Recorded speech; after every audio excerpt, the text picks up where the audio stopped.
Good day, everyone. My name is Marina. I want to tell you a story that changed my life. A story about how the happiest moment in my life turned into a nightmare thanks to one person I considered family. But I'll start from the beginning. I'm 32 years old. I've been married to Alexei for 5 years. We met at work. He's a programmer. I'm an accountant. Love didn't come right away, but when it did, it completely engulfed us both. A year later, we got married. The wedding was modest, but very warm. My husband's parents, Vera Nikolaevna and Nikolai Petrovich, greeted me warmly, especially my mother-in-law. She seemed like a sweet, caring woman, always interested in our affairs, and often came to visit. True, sometimes I was embarrassed by her excessive importunity, or what. She would show up unannounced, start rearranging things in our apartment, give unsolicited advice, but I chalked it up to a desire to help. Alexei didn't see anything wrong with it either. He said his mother simply loved him very much and wanted us to be happy. 3 years ago, we bought a dacha, a small house 50 kilometers outside the city with a 10-hectare plot. It was our dream. A place where we could escape the hustle and bustle of the city, grow vegetables, and simply enjoy nature. We invested all our savings in it and even took out a small loan. We spent the last year renovating it, replacing the roof, building a veranda, and updating the interior. By summer, everything was ready. The dacha turned out like a picture, cozy, bright, with large windows and new furniture. My mother-in-law, of course, also came to see it. She walked through the rooms, touched the curtains, checked the quality of the renovation, and complimented us, but I sensed something strange in her gaze, as if she was judging our capabilities rather than our work. But I dismissed those thoughts at the time, and then what we'd been waiting for so long happened. I got pregnant. We didn't find out right away. At our first ultrasound, the doctor shocked us with the news: twins. 2 boys. Alexei and I were over the moon. However, it immediately became clear that the expenses would be considerable. 2 cribs, 2 strollers, clothes, diapers, and bottles, double the amount needed. We started saving. I went on maternity leave early, but before that, I was working 2 jobs, my full-time job and a part-time job on weekends. Alexei also took on additional projects. We saved every spare penny. In 6 months, we managed to save 200,000 rubles. This was our hard-earned money, earned through sweat and sleepless nights. Money for our children's future. I kept it at home, in the bedroom closet, in an envelope hidden under a pile of bed linens. Yes, I know. Many will say I should have put it in the bank, but I'm used to keeping cash on hand. I feel more at ease.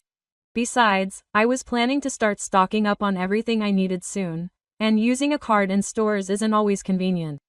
My mother-in-law, of course, knew about our pregnancy. In fact, she was positively beaming with happiness. Grandchildren, 2 of them at once. She immediately started giving advice on what to buy, how to furnish the nursery, which doctors were best. I tried to listen to her, but some things made me wary. For example, she kept hinting that I wouldn't be able to cope alone after the birth, that she needed the keys to our apartment so she could come and help whenever she wanted. Alexei was about to agree, but I gently declined. I said we could handle it ourselves and that I didn't want to burden her. Vera Nikolaevna was offended.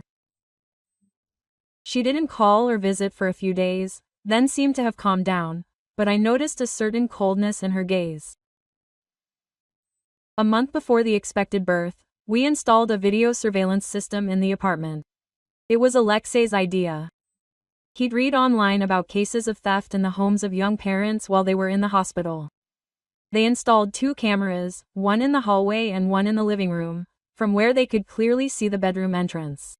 I thought it was too much, but my husband insisted. He said safety comes first, especially now that we're expecting children. I'm so grateful to him for his foresight. My labor started unexpectedly, 2 weeks early. I was home alone, and Alexei went to the store for groceries. It started with mild contractions, but within half an hour they became so strong I could barely breathe. I called my husband, and he rushed over. We were at the hospital in 20 minutes. The doctors immediately said it was an emergency. I was in premature labor with twins, and one of the babies was in the wrong position. They took me to the delivery room. They asked Alexei to wait, but he didn't leave. He waited outside the door the whole time I was in labor. The labor was difficult, very difficult.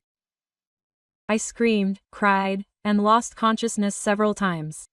The doctors said I might have to do a C-section, but in the end, everything was fine. The first boy was born after 6 hours of agony, the second after another 2. When it was all over, I was so exhausted that I simply fell into darkness. I woke up in the hospital room, and Alexei was sitting next to me, holding my hand. His face was gray from fatigue and worry, but his eyes were shining with happiness. He said our boys were healthy, that they were now in the children's ward, that everything was fine. I burst into tears of relief. The next 4 days were a blur. I gradually came to my senses, learned to feed my sons, got used to the idea that I was now a mother. A mother of 2 little ones. Alexei practically lived in the maternity hospital, arriving early in the morning and leaving late at night. He kept his phone on silent mode so as not to distract us. He ignored all his calls and messages, saying that right now the only things that mattered to him were us, me and our sons.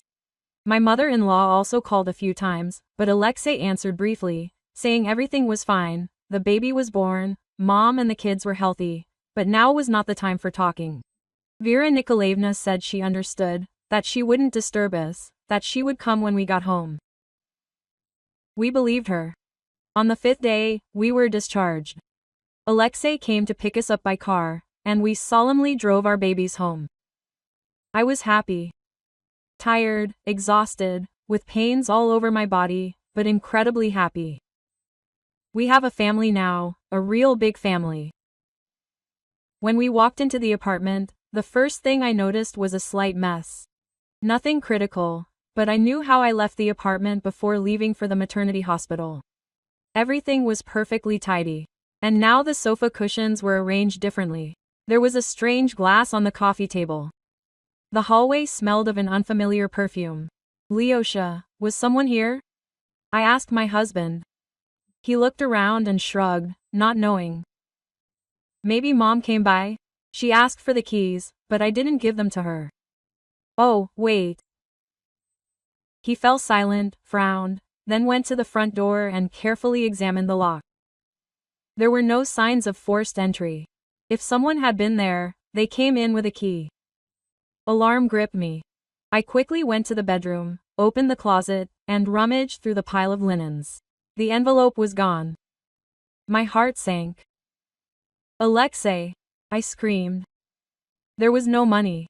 My husband ran into the bedroom, pushed me away from the closet, and started sorting through the linens himself. Then he pulled everything out onto the floor, checked every sheet, every pillowcase. Nothing, the 200,000 rubles were gone. Maybe you moved them?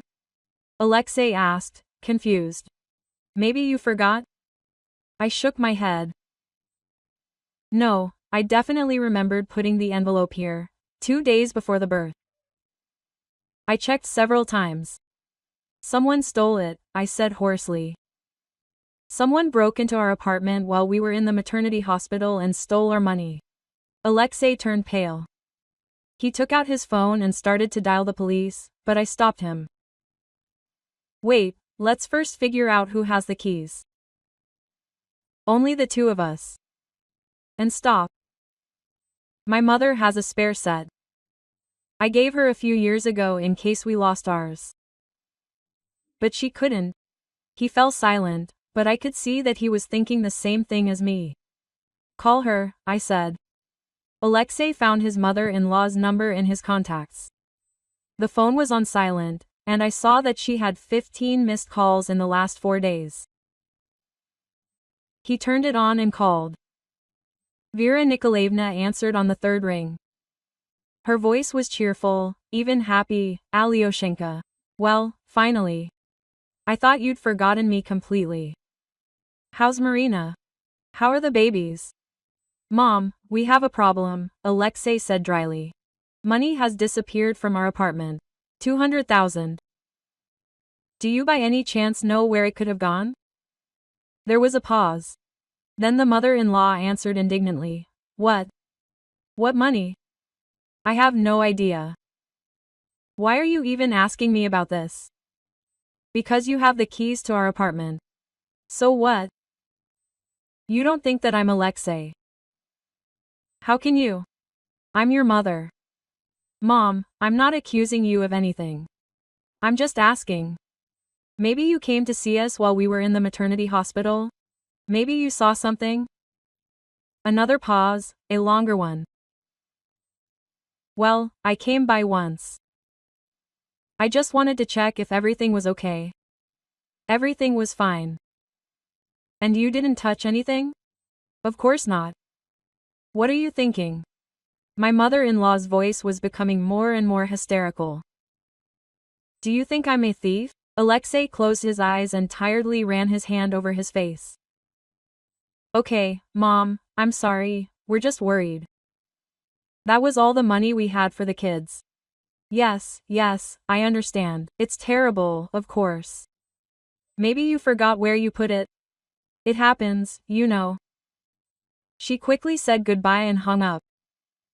Alexei looked at me guiltily. I don't know, maybe we really did mess something up. I shook my head. Everything inside me was seething. I hadn't messed up. I knew exactly where the money was. And my mother-in-law came into our apartment. Alone, when we were not there. Lyosha, I said quietly, let's check. Camera, quote. My husband flinched as if he'd been electrocuted. Camera. We installed surveillance cameras. How could we have forgotten? He rushed to the computer, turned it on, and went to the app for viewing the recordings. I sat down next to him. My heart was pounding. Our sons were sleeping peacefully in their cribs in the next room, unaware of the drama unfolding around them. Alexei rewinded the recording to the day I left for the maternity hospital. We're leaving the apartment. A few hours pass, nothing happens. A few more hours. Day turns to evening. Night, morning. And there it is. Vera Nikolaevna appeared on the screen. She opened the door with her key, entered the apartment, and looked around. The camera in the hallway clearly captured her face. She was alone. My mother-in-law walked into the living room, stood there for a few seconds, then resolutely headed toward the bedroom. The living room camera showed only her back, but you could see her enter the bedroom and disappear from view. Alexei sped up the recording. Vera Nikolaevna emerged from the bedroom 10 minutes later. In her hands was the familiar white envelope, the very one that contained our money. I gasped. Alexei froze, staring at the screen. His mother-in-law didn't even bother hiding the envelope. She put it in her bag, iced herself again, and left the apartment. The time on the recording showed the morning of the day after I gave birth. While I was lying in the maternity hospital, while Alexei sat next to me, his mother robbed us. We were silent for a few minutes. I simply couldn't believe what I saw. Alexei sat there pale, clenching his fists. Then he stood up abruptly and grabbed his jacket. Let's go to her, he said curtly. Wait, I stopped him. And the baby? That's right. We can't leave newborns alone. Quote. I called my sister Natasha, who lived in the neighboring area, and explained the situation. She rushed over half an hour later, gasped when I briefly explained what had happened, and took over the care of the babies. Go, she said. Deal with this one. And she paused, choosing her words. We went to my mother-in-law's, but first Alexei insisted that we stop at the dacha. He said he had a bad feeling, that if my mother had stolen the money, she would have probably used it for something else, and hardly for good purposes. We drove in silence. I looked out the window, unable to say anything. Betrayal. That's what it was. Betrayal from the person closest to me, my husband, from the woman who should have been rejoicing at the birth of her grandchildren, helping to support us. But instead, she took advantage of our most vulnerable moment and robbed us. When we pulled up to the dacha, the first thing I saw were broken plastic cups by the fence, then champagne bottles in the bushes. Then Alexei stopped the car. We got out and froze. The property looked like it had been hit by a hurricane. Trash, plastic plates, napkins, cigarette butts, bottles, strewn across the grass. Lots of bottles. The fence was hung with the remains of some kind of garland. Empty cake boxes stood on the veranda. We approached the door. It was unlocked. Alexei pushed it open, and we walked inside. I couldn't help but groan. Our beautiful, recently renovated dacha had become a dump. The floor was covered in sticky stains from spilled alcohol, food scraps, and broken dishes. The new sofa was stained and cigarette burns. There were greasy handprints on the walls. Someone's scarf was on the new chandelier. A broken vase we brought back from a trip lay in the corner. The kitchen was in an even worse state. The sink was clogged with food scraps. Burnt pots were on the stove, and shards of plates and glasses lay on the floor. The refrigerator was wide open. Inside, emptiness reigned, and the smell of rancid food filled the air. Alexei paced silently from room to room. His face was stony. I stood in the middle of the living room, looking at this destruction, at our labor, our money, our dream, which someone had turned into a dump. A neighbor, Grandma Nadia, came out of the neighboring dacha. She saw us and hurried to the gate. "Oh, Alexei! Marina, quote," she shouted from afar. "Don't you know?" "Don't you know what?" my husband asked hoarsely. "Well, how did this happen?" "Your mother threw a party for the whole village. There were at least 50 people. We celebrated for 3 days. Music, dancing, barbecues. We were about to call the local police officer, we were so noisy." 3 days, I asked again. "Well, yes, right after you went to the hospital.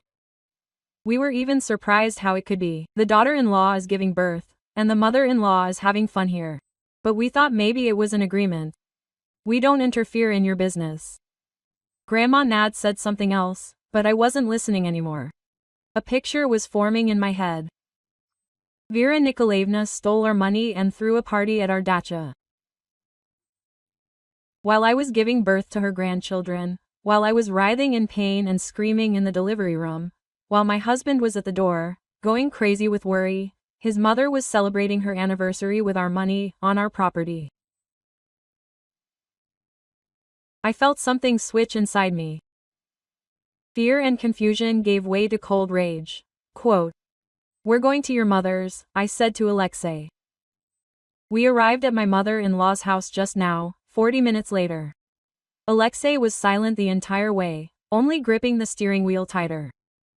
I saw how tense his jaw was, how he was restraining himself from losing his temper right there in the car. And I was strangely calm, cool and collected. The shock had passed, leaving only an iron determination to achieve justice. We went up to the 3rd floor and rang the doorbell. Vera Nikolaevna opened the door. She was wearing a new robe, obviously expensive, with embroidery. Her hair was freshly styled, and she wore a massive gold necklace around her neck, which I hadn't seen before. She was confused for a second when she saw us, but quickly pulled herself together and put on a joyful smile. "Alyoshenka! Marina, what a surprise! Come in, come in. I just made some tea." "Mom, we need to talk," Alexei said, entering the hallway. His voice was icy. "Yes, of course, of course. About the grandchildren, yes. Will you show me the photos? I really want to see them." She was chattering, fussing, trying to get to the kitchen, but Alexei blocked her way. We were at the dacha. My mother-in-law froze. The smile didn't leave her face, but I saw her hands tremble. So how is it there? Is everything okay? No, Mom, everything is not okay there. It's a complete mess. Dirt, trash, broken furniture. The neighbors say you threw a party there. 3 days, 50 people. So, Vera Nikolaevna tried to get indignant. What? What party? What nonsense? Mom, Alexei took out his phone. We have surveillance cameras in our apartment. We saw everything. How did you come? How did you take the money from the closet? I have a recording. He handed her the phone. On the screen there was a clear image of my mother-in-law with our envelope in her hands. I saw the blood drain from Vera Nikolaevna's face. For a few seconds, she was silent. She looked at the screen, then recoiled. You were watching me? You installed a camera, spied on your own mother. We installed cameras for security, I answered coldly. And as you can see, not in vain. You stole 200,000 rubles from us while I was giving birth to your grandchildren. I didn't steal, my mother-in-law almost screamed. I just borrowed it. I was going to pay it back. When? Asked Alexei. And what did you spend it on? On your face? On the gold that hangs on you now? Vera Nikolaevna instinctively grabbed the necklace on her neck, then lowered her hand and tried to go on the offensive. It was my 65th anniversary. It's an important date. I wanted to celebrate beautifully, for everyone to see, so that it would be dignified. Don't I deserve a proper holiday after so many years of life? At our expense? I stepped towards her. You stole the money we were saving for the children and threw yourself a banquet while I was lying in the maternity hospital, while your son sat next to me and didn't sleep at night. I'm telling you, I was going to give it back. My mother-in-law's voice was becoming more and more hysterical. I simply didn't have my own money. My pension is small, you know. And the holiday had to be organized urgently. The date had already been set. Why at our dacha? Asked Alexei. Do you have your own apartment? The apartment is small, 50 people won't fit there. And the dacha is big, beautiful, there's plenty of space. I thought you wouldn't be there anyway. You're in the maternity hospital. So you decided that while we are busy with the birth of your grandchildren, you can use our property as you please. I felt myself boiling inside me. Without asking, without permission. I'm a mother, Vera Nikolaevna cried out. I have the right. I raised Lyosha all my life, gave myself entirely to him. And now I can't ask my son for help. You can ask, answered Alexei. But you can't steal. You didn't ask. You stole. Don't you dare talk to me like that. I'm your mother, and I'm the father of 2 children who now have nothing to buy the most basic necessities, because their grandmother stole all our savings. The mother-in-law tried to cry, pressed her hands to her chest, feigning suffering. How can you talk to your mother like that? My heart is sick, I may not survive such stress. This technique used to work. I saw how Alexei usually immediately softened when his mother started talking about her health. But not now. Not after what she did. Mom, he told them harshly, enough manipulation. You are healthy as an ox. We both know that. Let's talk about the matter at hand. You stole 200,000, spent it on a banquet, and trashed our dacha. Now we need to restore the repairs, buy new furniture. That's at least another 150,000. In total, you owe us 350,000 rubles. Where did I get that kind of money? She screeched. Mother-in-law. I'm a pensioner. That's your problem, I intervened. Sell the necklace. Sell the new fur coat that's hanging in your closet. I can see it from here. Sell the sergei that you're wearing. Quote. All of this was bought with our money. Vera Nikolaevna turned white. These are my gifts. The guests gave them to me for my anniversary. My relatives gave me a set of towels and a vase, I said. And you suddenly got gold worth $500,000? Don't make me laugh. You bought all this for yourself. I'm not going to sell anything with our money. My mother-in-law pressed her hands to her neck, as if protecting the necklace. Then take out a loan, Alexei said. Borrow from your relatives, sell the apartment. I don't care. You have 2 weeks to pay back all the money. 2 weeks? Are you crazy? I'm not crazy at all. 2 weeks is more than generous. If you don't return the money within 14 days, we're going to the police. We'll file a theft report, bring the video recording, file testimony from neighbors, and file a claim for damages. I could see my mother-in-law trying to process what she'd said. Police report. Theft. This isn't just a family squabble that can be brushed under the rug. It's a real threat. You wouldn't dare, she whispered. I'm your children's grandmother. Do you want their grandmother to go to jail? We want you to return what you stole, I answered calmly.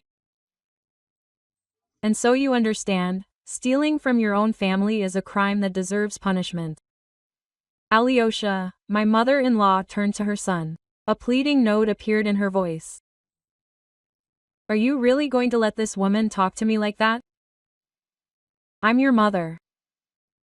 I gave birth to you, raised you, and that's why I'm giving you a chance to fix everything, Alexei replied. Another person in Marina's place would have already filed a police report, but she agreed to wait 2 weeks. Appreciate it. I won't return anything. I have no money. My mother-in-law went on the offensive again. And anyway, what right do you have to blame me? It's your own fault for keeping your money at home like fools. You should have put it in the bank. So it's now our fault that you robbed us? I chuckled. Interesting logic. Yes, yours. You seduced me, so to speak. The money was lying in plain sight, in the closet under the linen. In plain sight? Alexei asked. Mom, were you deliberately looking for this money? You knew it was there, and you stole it. It's a fact. And this fact is recorded on video. Vera Nikolaevna realized she had backed herself into a corner and tried to cry again, but no tears came. Then she suddenly straightened up and blurted out, Good. Let it be your way, but I warn you, you will regret it. I will tell everyone what you are like, how you kick out my own mother, how you mock me. I will tell all my relatives. Tell me, Alexei nodded. And show them the video from the surveillance camera. Let everyone know the truth. My mother-in-law turned even paler. Apparently, she did not expect such an answer. We turned and headed for the door. Wait! She shouted after us. And the grandchildren? I want to see my grandchildren. I turned around. If you give the money back, you will see your grandchildren. If you don't give it back, you will see it, only through the bars in the courtroom. We left. The door slammed behind us, and I heard my father-in-law shouting something, but the words were no longer understandable. In the car, Alexei laid his head on the steering wheel and sighed heavily. I can't believe that my mother is capable of such a thing. I put my hand on his shoulder. People are capable of all sorts of things, especially when it comes to money and their own egos. Do you think she'll give it back? I don't know. But if she doesn't, then we really will go to the police. I wasn't joking. Alexei raised his head and looked at me. Are you seriously ready to sue my mother? Alexei, she stole from our children. From your sons. Aren't they more important than her wounded pride? He nodded, started the car, and we drove home. The next few days were tense. My mother-in-law was silent, didn't call, didn't write. But relatives started calling. First, my father-in-law, Nikolai Petrovich. He was confused and upset. Alexei, son, what's going on? Vera is crying, saying you're throwing her out, forbidding her to see her grandchildren.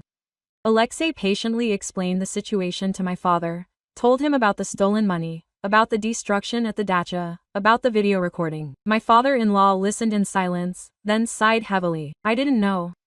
She didn't tell me anything. I thought she saved up for the anniversary herself. Lord, how could this be? Dad, I don't want to quarrel with you, said Alexei. But Mom has to return the money. It's a matter of principle. I understand, son, I understand. I'll try to talk to her. Then Aunt Alexia, Vera Nikolaevna's sister, called. She was more aggressive. How dare you treat your own mother like this? She dedicated her whole life to you. Aunt Lyuda. She stole 200,000 rubles from us, Alexei answered calmly. What steal? She borrowed it. It's normal between relatives. Borrowing is done with permission. And without permission, it's theft. We have a video recording. Video recording? Auntie snorted. It's generally illegal to spy on someone. There are cameras in our apartment. It's completely legal. But entering someone else's apartment without permission and taking someone else's money is illegal. Aunt Lyuda was still complaining about something, but Alexei interrupted the conversation. Then cousins, my mother-in-law's friends, and even neighbors called. Vera Nikolaevna had clearly launched an information campaign, portraying herself as the victim. Alexei calmly explained the situation to everyone, offering many to watch the video recording. Most fell silent after that. A week passed.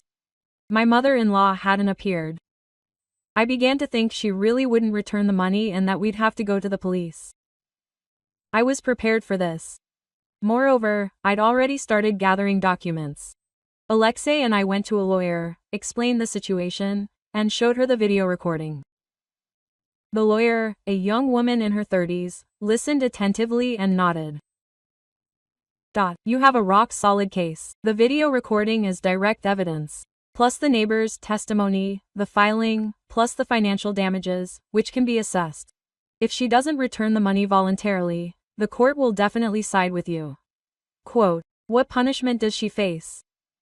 Alexei asked. Under Article 158 of the Criminal Code of the Russian Federation, theft of over 250,000 rubles is considered significant damage. That's part 2. The punishment is a fine of up to 80,000 rubles, community service, correctional labor, restriction of freedom, forced labor, or imprisonment for up to 2 years. Given her age and the fact that she has no prior criminal record, she'll likely get a suspended sentence or a fine, but she'll still have a criminal record. I saw Alexei tense up at the mention of imprisonment. Even despite everything his mother had done, it was hard for him to imagine her in that situation. Quote, but there's a possibility of reconciliation, the lawyer continued. If she returns all the money and compensates for the damage, you can withdraw the complaint. Then there won't be a criminal case. That's what we need, I said. We don't want to sue. We just want our money back. The lawyer drew up an official claim for us, demanding compensation for the damage. We also called an independent appraiser, who inspected the dacha and drew up a damage report. The damage was estimated at 170,000 rubles, even more than we thought. With these documents, we went to my mother-in-law's again. This time, a lawyer was with us. Vera Nikolaevna opened the door and backed away, seeing a stranger. Quote, who is this? This is our lawyer, said Alexei. We've come to hand you an official claim. The lawyer handed my mother-in-law a folder with documents. Vera Nikolaevna, all my clients' claims are set out here, as well as an assessment of the damage to the property. The total amount to be compensated is 370,000 rubles. You have 7 days to voluntarily compensate the damage. Otherwise, my clients will report theft to the police and also file a civil suit for compensation for property damage. My mother-in-law took the folder with shaking hands. Her face was gray. 7 days. But I told you, I don't have that kind of money. Quote, that's your problem, the lawyer replied coldly. You committed an illegal act. Now you must be held accountable. Sell your property. Take out a loan, borrow from relatives, but the money must be repaid. And if I can't, then you face criminal liability. Article 158, Part 2. Up to 2 years in prison. Vera Nikolaevna grabbed the doorframe. Prison. They want to put me in prison. No one wants that, Alexei said. We only want one thing. For you to return what you took. And then there will be no prison. My mother-in-law looked at us with hatred and fear at the same time. Then she slammed the door in our faces. We left. The lawyer said that now all we can do is wait. Either my mother-in-law will find the money, or we will have to go to the police. My children were waiting for me at home. I fed them, bathed them, put them to bed, looked at their tiny faces and thought about how their grandmother could steal them from her own grandchildren, for one holiday, for the sake of showing off in front of guests.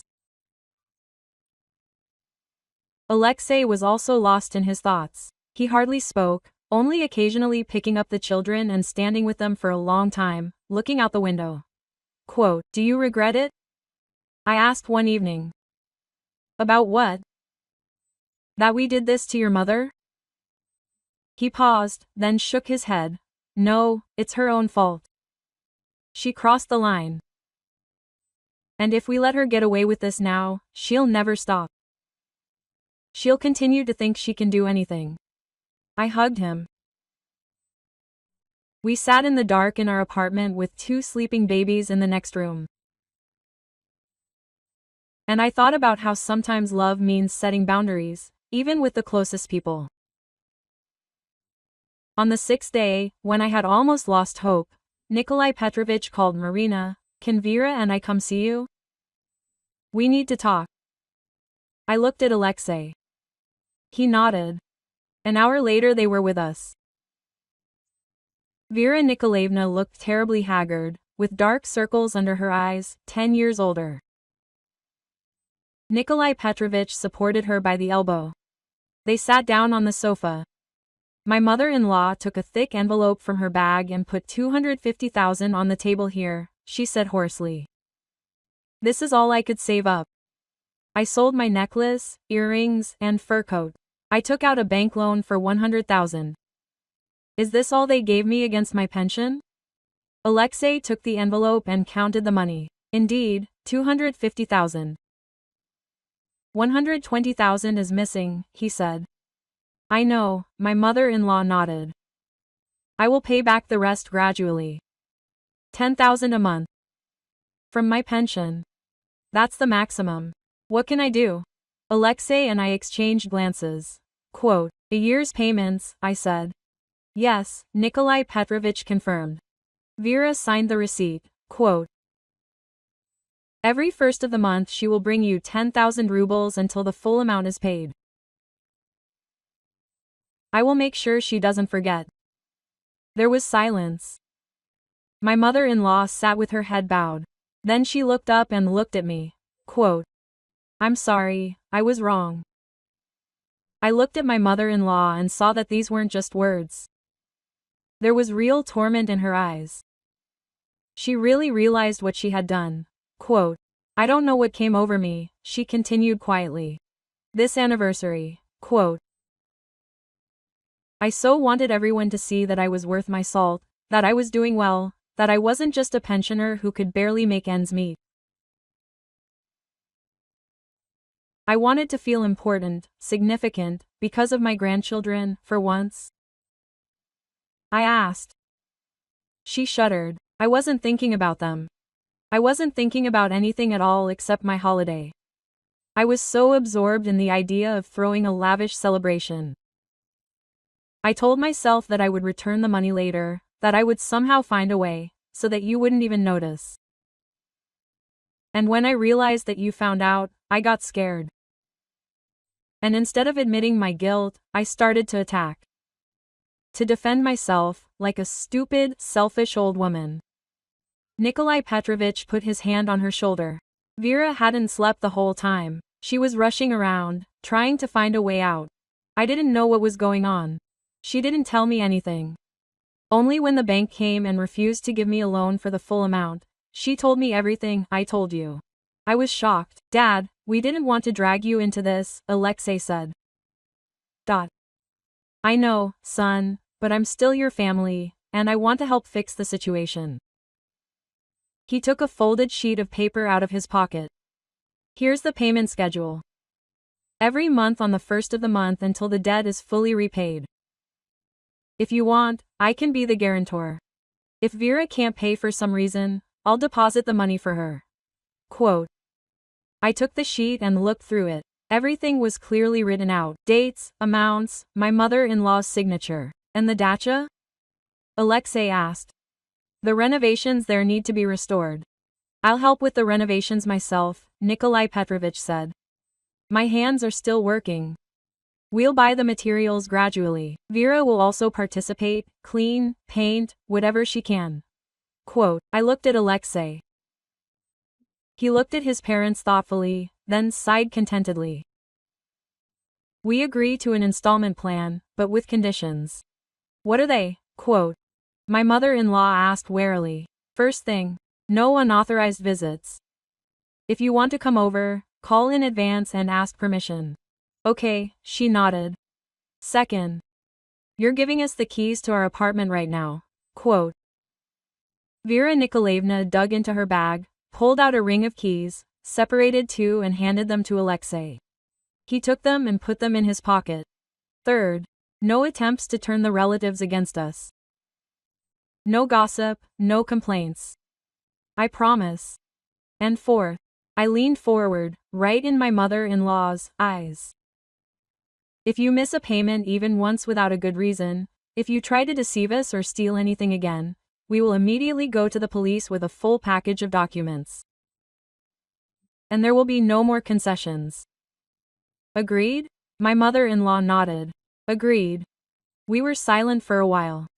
Then I got up and went to the nursery. I returned with one of the babies in my arms. He was sleeping soundly, snoring. Do you want to hold your grandson? I asked. Vera Nikolaevna raised her head. A glimmer of hope appeared in her eyes. May I? Yes, but be careful, don't wake him. I handed the baby to her. My mother-in-law pressed him to her chest, and tears rolled down her cheeks. He's so small, so defenseless. What have I done? How could I? She cried quietly, trying not to wake the baby. Nikolai Petrovich looked at her sadly. Alexei turned to the window. I sat down next to my mother-in-law. Vera Nikolaevna, I'm not angry with you. I don't despise you, but trust needs to be earned again. You made a mistake, a big mistake. Now you have a long way to go to correct it. She nodded, not taking her eyes off the sleeping child. I understand, and I will do everything in my power. We sat for a while longer, then the father-in-law and mother-in-law left. Before leaving, Nikolai Petrovich hugged Alexei tightly. I'm sorry, son, for everything. It's not your fault, Dad. I'm her husband. I should have noticed what she was up to. I should have stopped her. Don't beat yourself up. The main thing is that you're helping to fix everything. When they left, Alexei and I sat on the couch. The children were sleeping. The apartment was quiet. Alexei hugged me. Do you think she'll keep her word? I think so. I saw her eyes when she held the baby. She realized what she would have lost if we followed through. And if she doesn't, then we'll do what we promised. We'll file a complaint. He nodded. You know, I always thought my mother was a good person, kind, caring. But it turns out she's an ordinary person. I interrupted with my weaknesses, shortcomings, selfishness. No one is perfect. The main thing is that she admitted her mistake and is trying to fix it. You're too kind.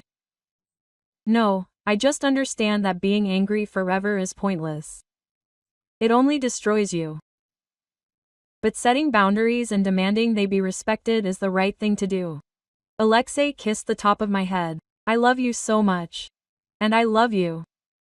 On the first of the following month, at exactly 10 a.m., the doorbell rang. It was Vera Nikolaevna alone. She was wearing an old, shabby coat. No jewelry. She was holding an envelope. "The first payment," she said, handing over the envelope. 10,000. I took the envelope and counted everything precisely. "Thank you. May I see the grandchildren?" I looked at my watch. "They are sleeping now. But if you want, you can come by after lunch. Around 3 o'clock. "Thank you," my mother-in-law nodded. "I will come." And she arrived exactly at 3 with 2 modest, inexpensive rattles. We drank tea in the kitchen, and she played with the little ones on the living room floor. She behaved quietly, did not pester with advice, did not criticize. When the children were tired, she immediately got up. "I have to go. Thank you for letting me see them."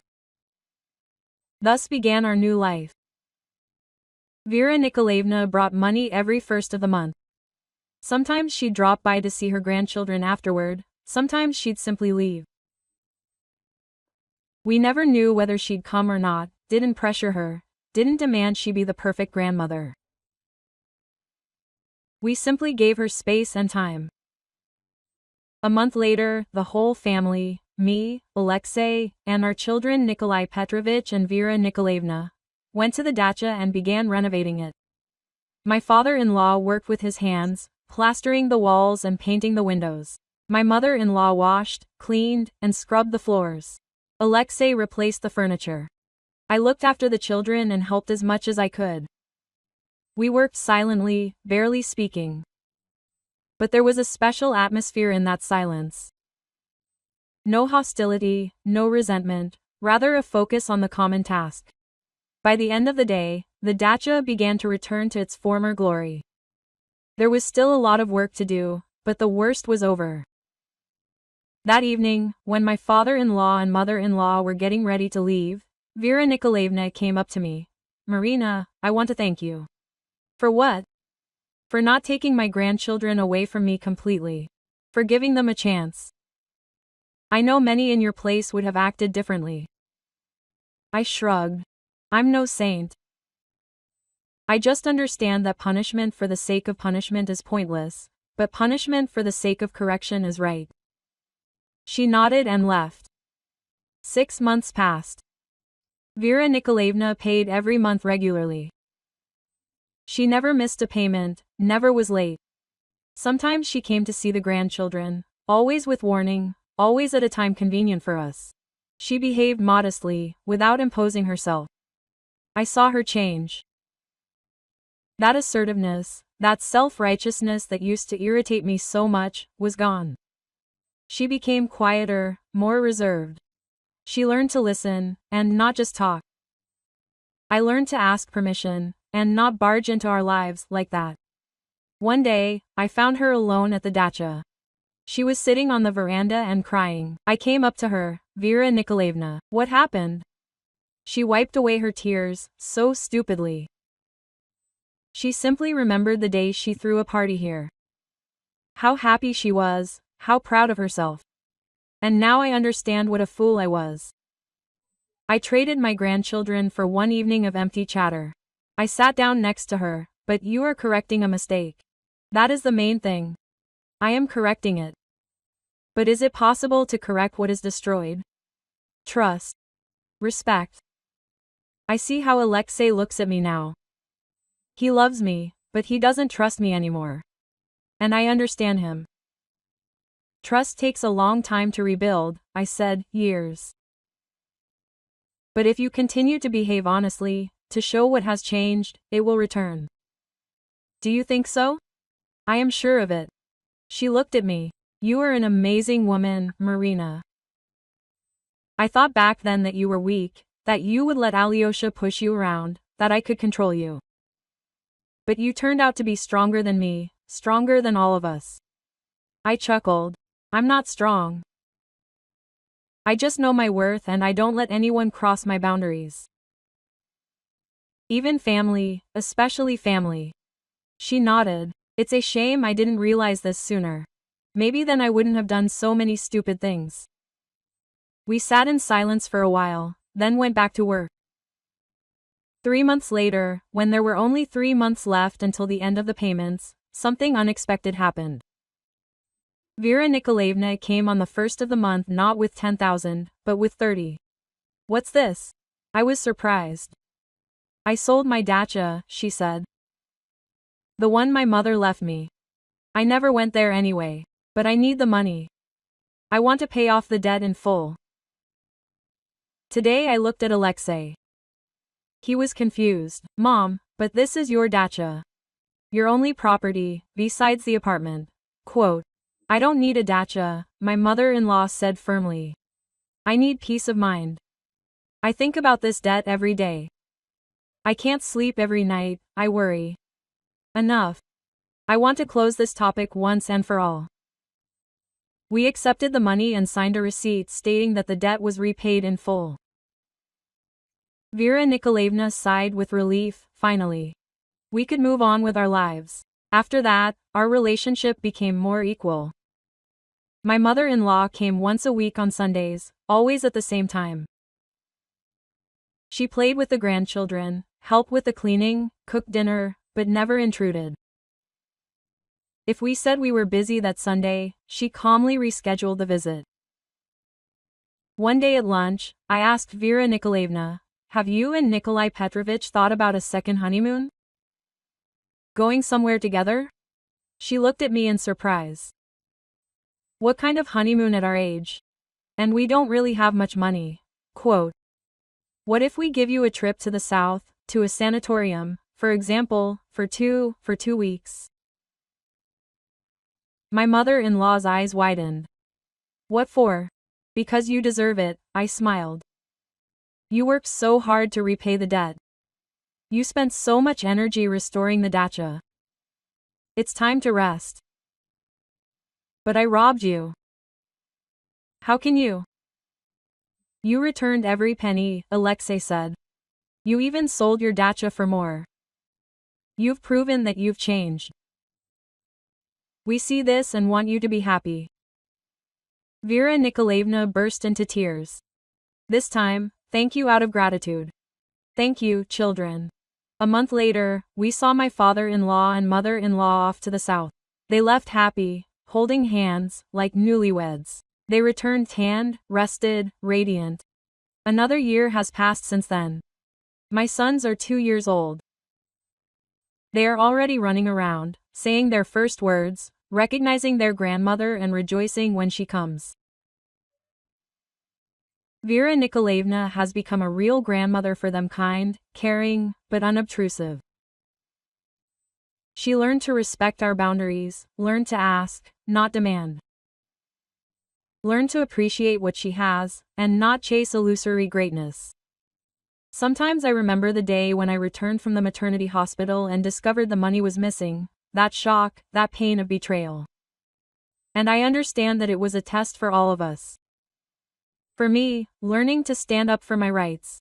For Alexei, learning to choose between his mother and the wife correctly. For the mother-in-law to learn to take responsibility for her actions. We all went through this test and became stronger. Recently we celebrated the boy's birthday. Relatives and friends came. Vera Nikolaevna was there too. She brought modest gifts, picture books and wooden toys. Nothing expensive, but made with love. In the evening, when the guests left, my mother-in-law helped me clear the table. We worked in silence, and suddenly she said, "You know, Marina, I'm grateful to you for that day." "Which one?" "For the one when you came to me with a lawyer, when you gave me an ultimatum. If you had simply kept silent, forgiven, pretended that nothing had happened, I would have lived on, believing that I could do anything. That I was above the rules? But you showed me that this is not so, that every action has consequences. And it saved me." I hugged her. We are a family, Vera Nikolaevna. And in a family, sometimes you have to do unpleasant things for the common good. She pulled and hugged me tightly, me to myself. Now, as I write this story, my sons are sleeping in their beds, the very ones we were able to buy with the money we got back. Alexei is working in the next room. The dacha has been restored and is once again bringing us joy. And Vera Nikolaevna comes every Sunday and bakes her grandchildren their favorite cookies. Everything has fallen into place, but I will never forget the lesson life taught me. The lesson that you can't let anyone, even the closest people, cross your boundaries. That kindness without boundaries is not kindness, but weakness. That forgiveness does not mean oblivion. And that true strength lies not in tolerating insults, but in demanding justice. I did not become a victim. I became a strong woman who knows how to protect herself and her children. And that is the most important thing. Life goes on. We are doing well. My mother-in-law never tried to deceive or use us again. She has changed. Truly changed. And you know what's most amazing? Our relationship has become better than were before that story, because now they are built on honesty, respect, and clear boundaries, and not on manipulation, fears, and omissions. Sometimes a crisis is the best thing that can happen to a family. It exposes all the problems, all the cracks in the relationship, and gives a chance to either fix everything or completely destroy it. We chose the former and don't regret it. My children are growing up in an atmosphere of love and respect. They see that their mother is not a weak-willed doormat. They see that their dad is not a mama's boy who puts his parents above his own family. They see that their grandmother is a person who can also make mistakes, but knows how to admit her mistakes and correct them. These are real family values: sincere idealization of relatives, intolerance of insults for the sake of preserving the illusion and well-being, but honesty, fairness, and respect for every family member. I am happy, truly happy. I have a wonderful husband, healthy children, and a well-established relationship with my husband's parents. All this did not come easy, but it was worth it. And if anyone reading this story is currently in a similar situation, where relatives cross your boundaries, use you, deceive you, know this: you have the right to protect yourself, you have the right to demand justice. And this isn't selfishness, it's self-respect. Don't be afraid of conflict. Be afraid of silent patience that slowly destroys you from the inside. Talk about your needs. Set boundaries. Demand respect. And remember, a real family is one that respects your boundaries, not one that constantly violates them. Be strong, be fair, be happy. That's my whole story. Thank you for listening to the end. If you found this story interesting, subscribe to the channel and like it so you don't miss new videos.